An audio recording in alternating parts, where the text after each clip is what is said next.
If you think you know Hollywood's golden age, think again. Some of its most daring films were erased before most people ever saw a single frame. What kind of movie could send censors, studios, and even governments scrambling to shut it down? Why were these titles locked away, whispered about, and almost forgotten? Tonight, we're peeling back the velvet curtain to reveal the lost films you were never meant to see. But be warned, not every secret stays buried in Tinseltown. The Miracle, 1948. If you think film censorship was about racy scenes and violence, The Miracle will flip that notion on its head.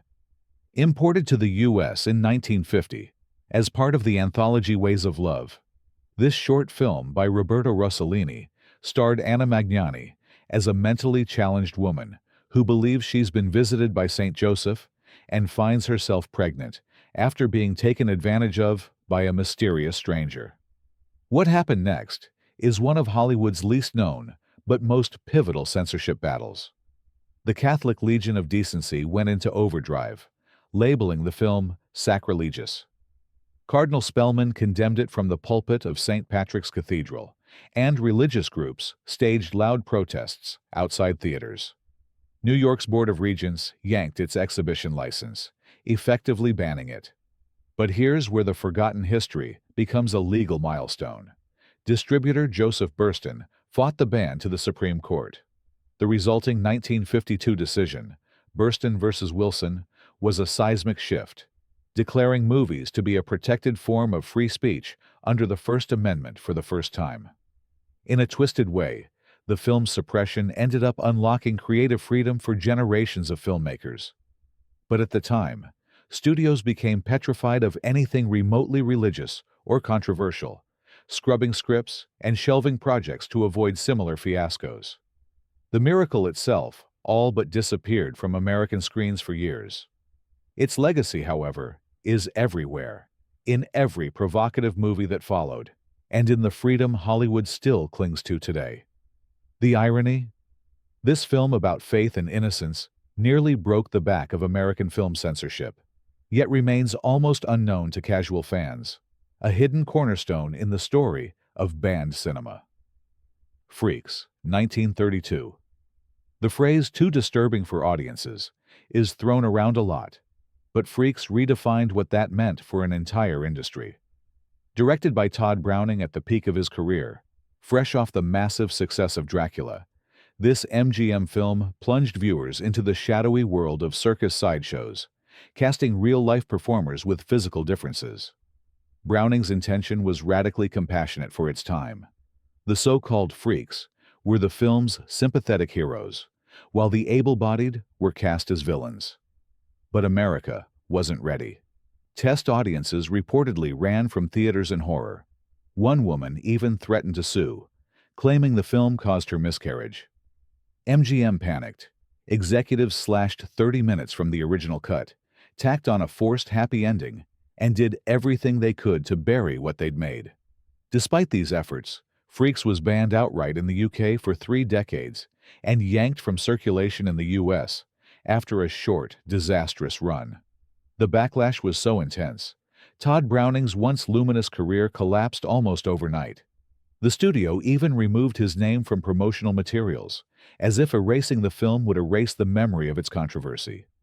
For decades, Freaks was whispered about, but rarely seen, passed around as forbidden lore among film buffs. Only in the 1960s did it begin to re-emerge, eventually celebrated for its empathy and boldness. Today, the film's iconic chant, "One of us, one of us," is referenced in pop culture, but most viewers have no idea where it originated. Freaks is a monument to Hollywood's power to shock, and to its terror of anything that challenges the mainstream, even in the name of compassion. The Outlaw, 1943. Howard Hughes never played by Hollywood's rules, and The Outlaw is the wildest example of his war with the censors, a showdown that's somehow both legendary and largely forgotten. Ostensibly, a Western about Billy the Kid and Pat Garrett, the movie was really a vehicle for Jane Russell and Hughes's obsessive attention to her figure. The famous cantilevered bra, designed by Hughes, became a symbol of the battle between art, commerce, and censorship, even though Russell later said she never actually wore it. The real fireworks began after filming. The Hays Office, guardians of the Motion Picture Production Code, demanded repeated cuts for indecency. Hughes complied just enough to secure a release, then staged a publicity blitz that made the film infamous before most audiences ever saw a frame. What are the two great reasons for Jane Russell's rise to stardom? That was the not-so-subtle tagline, splashed across billboards nationwide. The Outlaw was pulled from theaters, shown in secret screenings, then finally re-released years later, its reputation fueled entirely by controversy. The trick worked. By the time the film got a wide release, it was a box office sensation. Proof that fighting the censors could be good for business if you played your cards right. The irony is that the movie itself, a patchwork of reshoots and re-edits, is almost beside the point. It became famous as a test case for how to exploit the system. Hughes turned censorship into a marketing tool, a move so ahead of its time that it would be copied by generations of filmmakers. Still, the original vision was lost, sacrificed, as so often in the Golden Age, on the altar of public decency and private profits. Salt of the Earth, 1954. If there's one film that proves Hollywood's greatest fears weren't always about sex or violence, but about politics, it's Salt of the Earth. This independent labor drama, filmed in rural New Mexico, is a flashpoint for everything the Golden Age studio bosses hope to suppress: workers' rights, racial equality, and the blacklist. The film was directed by Herbert Biberman, written by Michael Wilson, and produced by Paul Jericho, each a victim of the Hollywood blacklist, forced out for supposed communist sympathies. Unable to work within the studio system, they struck out on their own, collaborating with a union of Mexican-American zinc miners to make a film that blurred the line between fiction and reality. What happened next reads like an espionage thriller. The Hollywood Reporter branded the movie a commie production. The FBI put the set under surveillance. Local vigilantes shot at the cast and crew. The film's star, Rosaura Revueltas, was arrested and deported before shooting finished. The industry closed its doors. Projectionists refused to screen it, and mainstream theaters blacklisted it. In the U.S., Salt of the Earth played in just a handful of theaters before vanishing for years, while overseas, it received critical acclaim. What makes this film so groundbreaking isn't just the story it told, of women taking leadership in a labor strike, or of the everyday lives of Mexican-American families, but the sheer force of institutional opposition that tried to erase it. For decades, it was almost impossible to see in America. Only later, in the 1960s, did it return to the conversation, hailed by historians as a feminist and political milestone, decades ahead of its time. It's the ultimate example of how the industry's gatekeepers could suffocate any work that dared question their power, and a testament to the stories that survive despite every effort to silence them. Ecstasy, 1933. Before Hedy Lamarr was a Hollywood legend, she was a European scandal. Ecstasy, a Czech film released when Lamarr was just 18, became infamous for a nude swimming scene and for portraying female pleasure with a frankness unheard of in early 1930s cinema. For American audiences, this was explosive. When the film was submitted for U.S. release, customs officials declared it obscene and promptly banned it. But the real story runs deeper than a single act of censorship. Lamarr's own husband, an Austrian munitions tycoon, attempted to buy and destroy every copy of the movie, terrified of the damage to his and her reputation. Even as the scandal swirled in Europe, the ripples hit Hollywood. Studio bosses considered her radioactive. The MGM publicity machine later tried to bury Lamarr's shameful past, even as it traded on her exotic beauty to market her as a star. For years, Ecstasy was whispered about but rarely screened in the United States. When it did appear, it was hacked apart by censors. cutting away any sense of the story's boldness. Ironically, while America shunned Lamar's sexuality on screen, it overlooked her other brilliance. Hedy Lamarr, the supposed scandal queen, co-invented a frequency hopping system that later formed the basis of Wi-Fi, Bluetooth, and secure military communications. Ecstasy became a cautionary tale for generations of actresses, proof that even brief, artful nudity could derail an entire career in prudish Hollywood. Today, the film is remembered not just for its controversy, but as a spark in the battle over women's sexual agency on screen, and as a footnote in the story of a genius whose real achievements were hidden behind a single forbidden film. The Northstar, 1943. The Northstar is the forgotten film that proves a movie can go from patriotic to enemy propaganda overnight, depending on which way the political winds blow. Produced at the height of World War II by MGM, with a screenplay from Lillian Hellman and direction by Louis Milestone, it was a big-budget drama about Ukrainian villagers resisting the Nazi invasion. At the time, the Soviet Union was America's crucial ally, and Hollywood was under direct pressure from the U.S. government to build up support for the war effort. The Northstar fit that mission perfectly. Its Soviet heroes were depicted as brave, warm, and humane. The film earned 4 Oscar nominations and was seen as a model of Allied unity. But history is never still. After the war, as relations with the USSR soured and the Cold War dawned, the Northstar suddenly became a liability. Anti-communist crusaders pointed to the movie as proof of subversive sentiment in Hollywood. Hellman and Milestone were summoned before the House Un-American Activities Committee to defend their loyalty. In 1957, in a last-ditch attempt to rehabilitate its reputation, MGM butchered the film, cutting out every positive Soviet reference and re-releasing it under the title Armored Attack, recasting the story as a generic war film with 25 minutes missing. The original version was suppressed, available only in a few archives, and the names involved were quietly tarnished. The Northstar is a perfect case study in how quickly the tides can turn, and how a movie can be both a patriotic tool and a banned artifact, depending on who's in charge.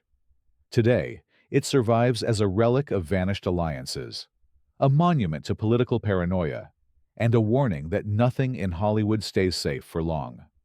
Scarface, 1932. When most people hear Scarface, they picture Al Pacino's 1983 cocaine-fueled rampage, not the scandalous original that nearly ended Hollywood's flirtation with gangster films before it truly began. Directed by Howard Hawks and produced by the ever-controversial Howard Hughes, the 1932 Scarface was a raw, unflinching look at organized crime, loosely inspired by Al Capone's Bloody Rain. Unlike most crime films of its era, Scarface embraced moral ambiguity, painting its anti-hero, Tony Camonte, as both monstrous and magnetic. It wasn't just the violence, shocking even by today's standards, but the film's willingness to blur the line between criminal and audience, daring viewers to identify with a killer. The Hays Office, America's newly minted movie censors, were appalled. They demanded drastic edits, new endings, and even a title change, insisting Hughes add a disclaimer and a moralizing prologue. But Hughes, always the maverick, fought back, stalling the film's release and defying censors at every turn. The battle stretched on for a year. Some states banned the film outright, others only allowed heavily cut versions. Even after its release, Scarface vanished from circulation, pulled from theaters, and largely hidden from public view for decades. Its legend grew underground, whispered about by film buffs and crime aficionados. By the time the 1980s remake came around, the original had become an icon of forbidden Hollywood, proof that the censor's reach could be both ruthless and arbitrary. Today, Scarface stands as a reminder that the most dangerous movies aren't always the most explicit. They're the ones that hold up a mirror to society and refuse to flinch, no matter who demands they look away. Blockade, 1938. If you want to know why Hollywood rarely touched real-world wars until long after they were over, look no further than Blockade. Produced by Walter Wanger and starring Henry Fonda, this overlooked drama tackled the Spanish Civil War, a subject so explosive that even hinting at political allegiance could end a career. Set during the brutal blockade that starved thousands, the film tried to stay neutral, never naming sides or pointing fingers. But that wasn't enough. Catholic groups in America slammed it as pro-communist, threatening boycotts and hounding theater owners. On the other hand, those sympathetic to the Spanish Republic criticized the film for pulling its punches and dodging the core moral questions. Blockade landed right in the middle, pleasing no one and infuriating everyone. The box office tanked, and the backlash was immediate. Theaters in conservative states dropped the film, and studio executives took note. After Blockade, Hollywood avoided contemporary political conflicts like the plague, fearing the wrath of both censors and audiences. Even as Europe edged toward World War II, American films stuck to safe, patriotic ground, waiting until public opinion was firmly established before daring to comment. The true legacy of Blockade is the silence that followed, the self-censorship that closed off entire subjects from mainstream cinema for decades. Few today even know the film existed, but its failure cast a long shadow, warning filmmakers that some wars were best left off-screen until the dust had settled. The President Vanishes, 1934. Imagine a film so provocative that its studio decided it was safer to erase it from public memory than to risk the political consequences. That's exactly what happened with The President Vanishes, a political thriller directed by William Wellman at Paramount.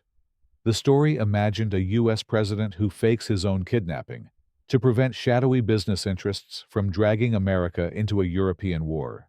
A thinly veiled commentary on fascism's creep into American life and the willingness of powerful elites to manipulate democracy for profit. Released just as the Hays Code was tightening its grip on Hollywood, The President Vanishes slipped through before the censors fully locked down political content.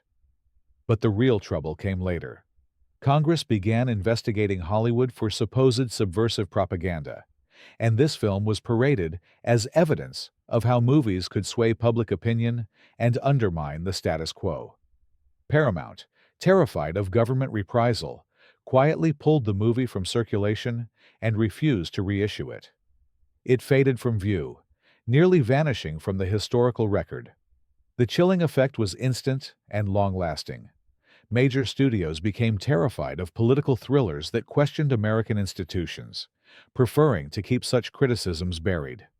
For decades, The President Vanishes was the movie no one talked about, a silent warning to anyone who thought Hollywood could challenge the powerful and get away with it.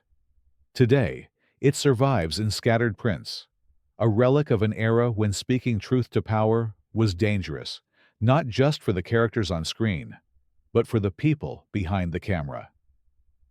The Moon is Blue, 1953.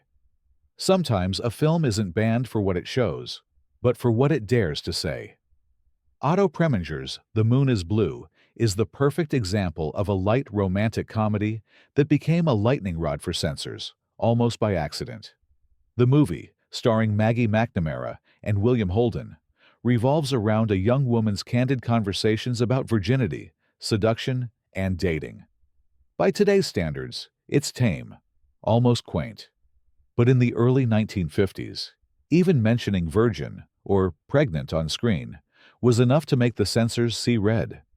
The Production Code Administration refused to give the film its official seal, insisting that such language was unfit for public consumption. Instead of caving, United Artists and Preminger made an unprecedented move. They released the film anyway, without the code's approval. That act alone was enough to get the movie banned in Boston, Memphis, and Kansas City, and condemned by the Catholic Legion of Decency. Some theaters refused to screen it, while others were picketed by protesters waving banners about public morality. Ironically, All the uproar turned The Moon is Blue into a box office smash. The controversy was the best publicity campaign money couldn't buy. The real legacy, though, is how this gentle comedy helped break the stranglehold of Hollywood's self-imposed censorship. Once studios saw that audiences would flock to a banned film, and that the world didn't end when a script used plain language, the production code's power began to crumble. Today, The Moon is Blue is almost forgotten.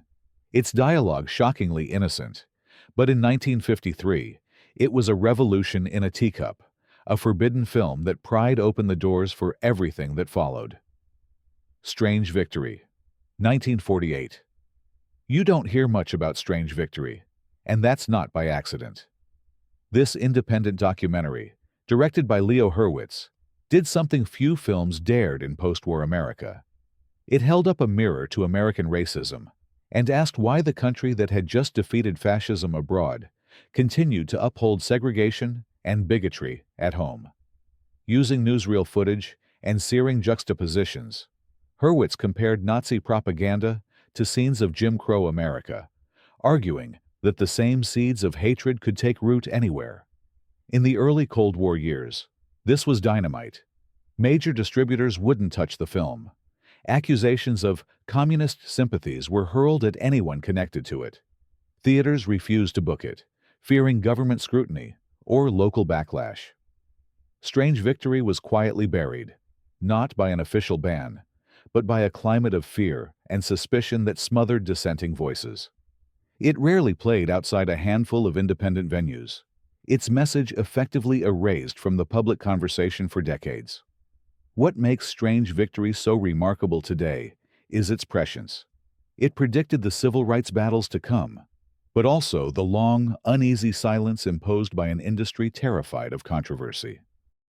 The film's suppression sent a clear signal to filmmakers: racial injustice was too dangerous a topic, not because audiences wouldn't care, but because those in power didn't want the boat rocked. Strange Victory stands as a ghost from Hollywood's past, proof that sometimes the films we most need to see are the ones we're never allowed to. The Prowler, 1951. The Prowler is the kind of film that disappeared not because it was explicit or shocking in a traditional sense, but because it dared to target American institutions, the police in particular, at a time when questioning authority was itself taboo. Directed by Joseph Losey and starring Van Heflin as a corrupt cop who becomes obsessed with a lonely housewife, this gritty noir doesn't just show law enforcement crossing lines. It tears down the myth of police infallibility that dominated post-war American media. Instead, Losey presents a world where abuse of power is all too real, and justice isn't guaranteed. When the film was released, police organizations across the country objected fiercely. Some state and local boards demanded entire scenes be cut, especially those hinting at a cover-up within the department. Others outright refused to screen it, labeling it as subversive. The controversy only got hotter because Losey himself was already under suspicion from the House Un-American Activities Committee. After the film's release, he was blacklisted and forced into exile, his American career shattered. The writer, Hugo Butler, was also blacklisted, forced to contribute under a pseudonym.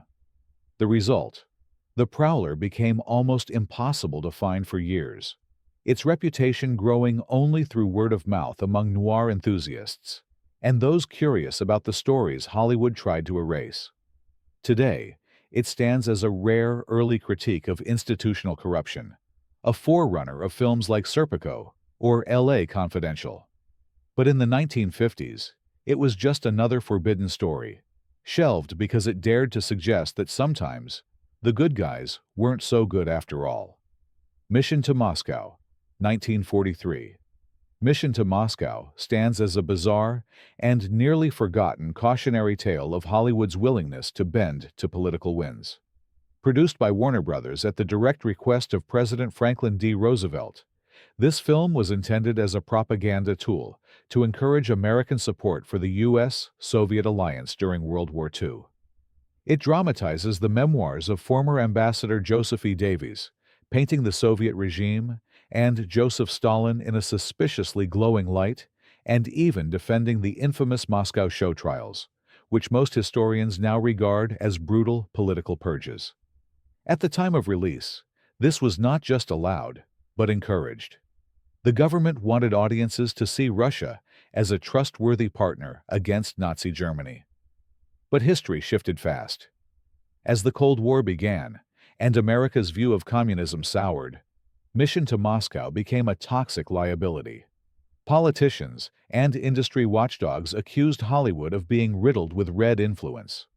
Warner Brothers was forced to defend itself before the House Un-American Activities Committee, with Jack Warner testifying and blaming the film's screenwriter for any pro-communist messaging. The writer, Howard Koch, was blacklisted, his career destroyed. The film itself vanished from theaters and was quietly withdrawn by the studio, remaining unseen for decades, except by historians and the most determined cinephiles. The scandal sent a chilling message to studios. A movie that's officially sanctioned today could be career-ending tomorrow. Mission to Moscow is rarely mentioned in mainstream Golden Age retrospectives. Yet, it is a vital example of how quickly art could become dangerous, simply because of shifting political tides. Its strange, vanished legacy still lingers as a warning that, in Hollywood, patriotism and treason can be separated only by time and power. Baby Doll, 1956. Few films have provoked a religious firestorm quite like Elia Kazan's Baby Doll. Written by Tennessee Williams and starring Carol Baker as a naive, childlike bride caught in a strange web of delayed consummation and adult gamesmanship, the film's suggestive marketing and provocative themes sent shockwaves through 1950s America. The Catholic Legion of Decency led the charge, publicly condemning Baby Doll as grievously offensive to Christian and traditional standards of morality and decency. Cardinal Spellman went so far as to call it a sin for Catholics to watch, denouncing the film from the pulpit of St. Patrick's Cathedral. Major theater chains refused to screen it. Local censors banned it outright in several cities, especially in conservative strongholds. The film's infamous poster, featuring Carol Baker in a crib sucking her thumb, only intensified the outrage. Ironically, Baby Doll passed the Hays Code review after significant script tweaks, but the implication turned out to be more inflammatory than explicit content. Audiences were scandalized by what they imagined, not what they actually saw. Despite critical acclaim and Oscar nominations, the film's box office was crippled by the boycott. For years, Baby Doll was a whispered legend, too controversial for network television and hard to find outside rare art house screenings. Today, its reputation as a cause célèbre has largely faded, but its story is a key chapter in the history of censorship, proof that suggestion, innuendo, and ambiguity could spark even more fury than outright taboo. In the annals of banned cinema, Baby Doll remains a testament to the raw power of implication and the unpredictable boundaries of what America will tolerate on screen. Paths of Glory, 1957. Paths of Glory, Stanley Kubrick's anti-war masterpiece, is rarely remembered as a banned film, but its history tells a much darker story about international censorship and Hollywood's willingness to play along. Starring Kirk Douglas as a principled French officer defending wrongly accused soldiers in World War I, the film's portrayal of French military leadership as cowardly and callous was incendiary, especially to the French government. The backlash was swift and severe. Paths of Glory was outright banned in France and in several of its colonies for nearly 2 decades. French officials protested directly to Hollywood, using diplomatic channels to ensure the film stayed out of theaters, with the movie officially unshown in France until 1975. The reasons were not subtle. No one wanted to see their national heroes depicted as corrupt, especially on the heels of 2 world wars and amidst ongoing colonial conflicts. United Artists and Kubrick's American backers, eager to maintain good international relations and avoid losing valuable overseas markets, quietly acquiesced, cooperating with the ban and limiting the film's European distribution. The result? A movie that's now recognized as one of the greatest anti-war films ever made was largely hidden from the very audience it criticized. Paths of Glory set a precedent for Hollywood. Sometimes, artistic freedom ends where international business and politics begin. Its legacy is a reminder that censorship isn't just about moral panic or explicit content. Sometimes, it's about national pride and the silent deals made far from the camera's eye. The Well of Loneliness, unmade, 1930s. Not every banned film actually reached the screen. Some, like The Well of Loneliness, were erased before a single frame was shot, silenced not by audience outrage, but by the mere threat of controversy. Radcliffe Hall's 1928 novel was a landmark in LGBTQ literature, telling the story of a lesbian woman navigating a world that refused to accept her. Its notoriety in the literary world was immediate. The book was banned in the UK and denounced as obscene in the US, but sold briskly, catching the attention of several major Hollywood studios in the early 1930s. In a different world, The Well of Loneliness might have become a golden age melodrama, a bold leap for queer representation. But the production code, bolstered by fierce opposition from religious groups, most notably the Catholic Legion of Decency, declared such stories untouchable. Even the possibility of a film adaptation prompted boycotts and threats, with warnings that any studio daring to bring the novel to screen would face industry-wide blacklisting. By 1934, The Well of Loneliness was placed on an unfilmable list, joined by other taboo topics like interracial romance and open discussion of homosexuality. Its erasure became a chilling precedent. Not only could films be banned after production, but some were now suffocated before they could even be imagined. The most telling part of this story is the silence it left behind, a template for how the threat of censorship could erase entire lives and stories from public consciousness. For decades, the very idea of The Well of Loneliness as a film was a forbidden subject. Its absence echoes louder than any film pulled from screens, reminding us how many voices were denied the chance to speak at all during Hollywood's golden era. Rope of Sand, 1949. Rope of Sand may not be a household name, but it marks a key moment in Hollywood's long, uneasy dance with corporate power and censorship. Directed by William Dieterle and starring Burt Lancaster, this film noir plunges into the corruption and brutality of South Africa's diamond trade, a subject the real-world De Beers diamond cartel did not want explored on American screens.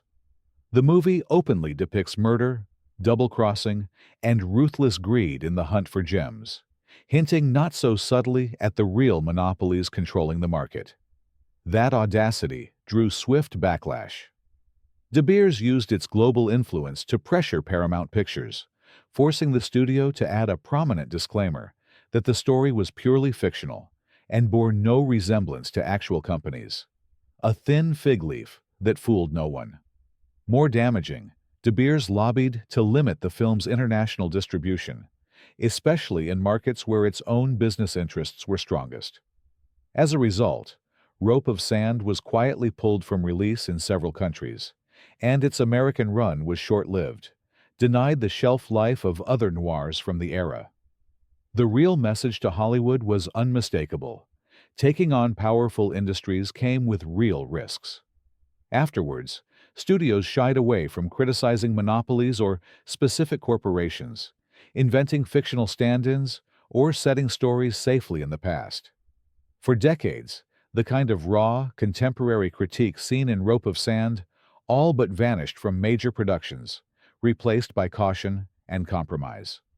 The film's near erasure is a stark reminder that in the Golden Age, censorship could come from boardrooms as easily as from pulpits or politicians, and that money, as much as morality, set the boundaries for what the world was allowed to see.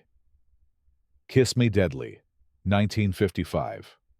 Noir films were meant to be dark, but Kiss Me Deadly pushed the genre to radioactive new depths, literally. Directed by Robert Aldrich and starring Ralph Meeker as Detective Mike Hammer, this adaptation of a Mickey Spillane novel injected post-war paranoia and atomic anxiety directly into the bloodstream of 1950s cinema. The plot follows Hammer's descent into a violent web of intrigue, centered on a mysterious, glowing box, the film's not-so-subtle metaphor for nuclear destruction. Upon its release, censors and government officials alike panicked. The Atomic Energy Commission objected to the depiction of radioactive material being smuggled and unleashed with such ease, while local censorship boards demanded cuts to scenes showing the apocalyptic finale, the explosive opening of the box, and the resulting inferno. In some versions, an alternate, safer ending was substituted, with characters escaping the blast, dulling the film's nihilistic punch.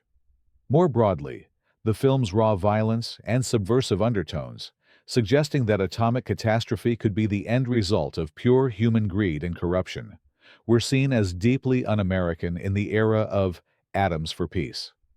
Kiss Me Deadly was quietly suppressed in many markets, rarely screened on television, and, for years, discussed more as a dangerous curiosity than as a classic.